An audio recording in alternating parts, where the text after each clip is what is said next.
there's protests over the new taxation regime that has been put up. People have gone onto the streets, vandalism, arson, and now storming of the parliament building. And what's worse is that 10 people have been shot down. Take a look at this. In the Kenyan capital of Nairobi, protesters clashed with police today, demanding the resignation of President William Ruto over proposed tax hikes.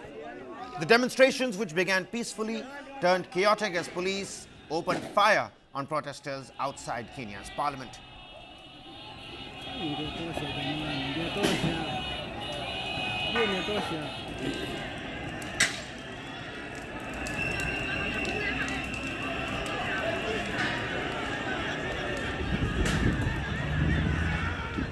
Police started shooting tear gas and water cannon, which failed to disperse a crowd of thousands who had overwhelmed officers. Flames could be seen coming from inside the building. A paramedic said that at least 10 people had been killed, and a Reuters journalist outside the parliament counted the bodies of at least 5 protesters. The protesters accused President Ruto of betrayal, pointing out that he won the presidency in 2022 by promising to champion the cause of the working poor. But now people are having to protest against a fresh taxation system.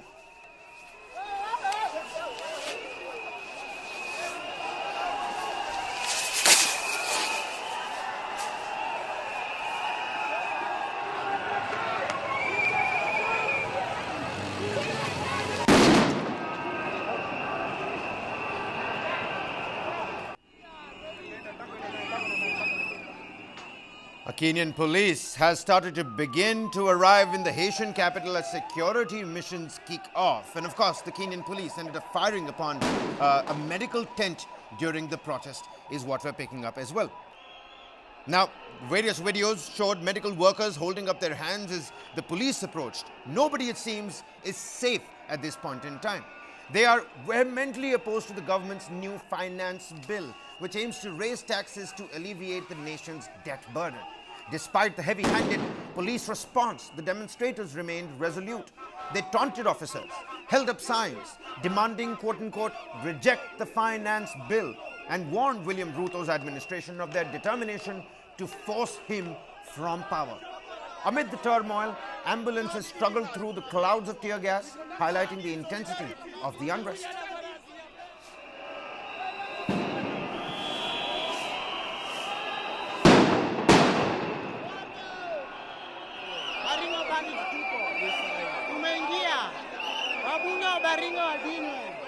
Then why are you doing this?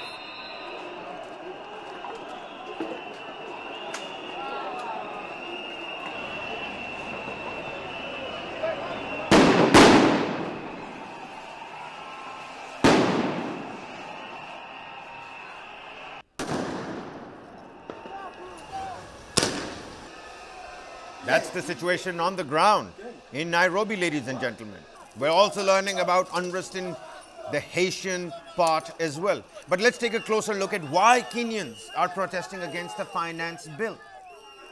A finance bill is typically presented to the parliament before the start of the financial year, outlining the government's fiscal plans. In the 2024-2025 bill, the Kenyan government aims to raise $2.7 billion in additional taxes to reduce the budget deficit and state borrowing. Kenya's public debt stands at 68% of GDP, exceeding the 55% recommended by the World Bank and the IMF. Facing acute liquidity challenges, Kenya has turned to the International Monetary Fund, which has urged the government to meet revenue targets to secure more funding. Protesters want the government to abandon the planned taxation hikes, arguing they will stifle the economy and increase the cost of living for Kenyans that are already struggling to make their ends meet. What are the proposed measures sparking these protests now, you may ask? The proposed measures include new levies on basic commodities like bread, vegetable oil and sugar, and a new motor vehicle circulation tax of 2.5% of a car's value to be paid annually, and eco-levy on most manufactured goods, including sanitary towels and diapers, is also proposed. Additionally, the bill suggests increasing existing taxes on financial transactions. The government argues these measures are necessary to fund development programs and reduce public debt. And just last week, the government softened its stance slightly, with President Ruto endorsing recommendations to scrap some of the new levies, including those on car ownership, bread, and the eco-levy on locally manufactured goods. However, the Finance Ministry has said such concessions would create a $1.56 billion hole in the 2024-2025 budget, necessitating spending cuts. President William Ruto has acknowledged the youth-led protests and pledged to hold dialogues to address their concerns. Although it's unclear when this will happen, and will it be a little too late by then because of what we're looking happening on the streets of Nairobi on your screens. It remains uncertain whether the protests will intensify if Parliament passes the bill. The social media-driven protests lack clear leadership structures, but many young people have pledged to continue demonstrating. Some protesters have cited the arrest of at least 2 activists since Ruto's offer to talks on Sunday as evidence that the government lacks the goodwill that it's trying to show. The government maintains that withdrawing some tax proposals shows its willingness to compromise.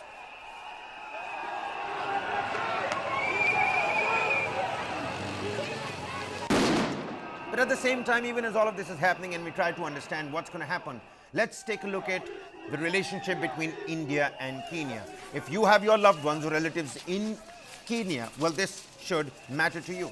Now, Kenya has the second largest number of Indians in Africa after South Africa, telling us about the bonhomie between these two nations. Nearly 1.6 lakh NRIs, people of Indian origin and overseas Indians, live in Kenya. A breakup would be 20,000, 60,000 and 80,000.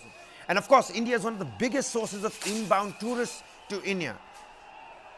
At the same time, India is the second largest investor in Kenya. About 60 FDI projects are successful in Kenya. Over 60 major Indian companies have also invested in various sectors across Kenya. About 3,500 Kenyan students currently study in India across our nation.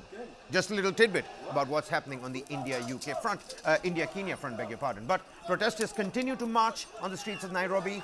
The parliament is being stormed. Visuals of fire from inside the parliament, and the police have opened fire on the protesters. About 10 people that have been killed. That number could very well be up as well. Usiumie bana, usiumie nikiwa area.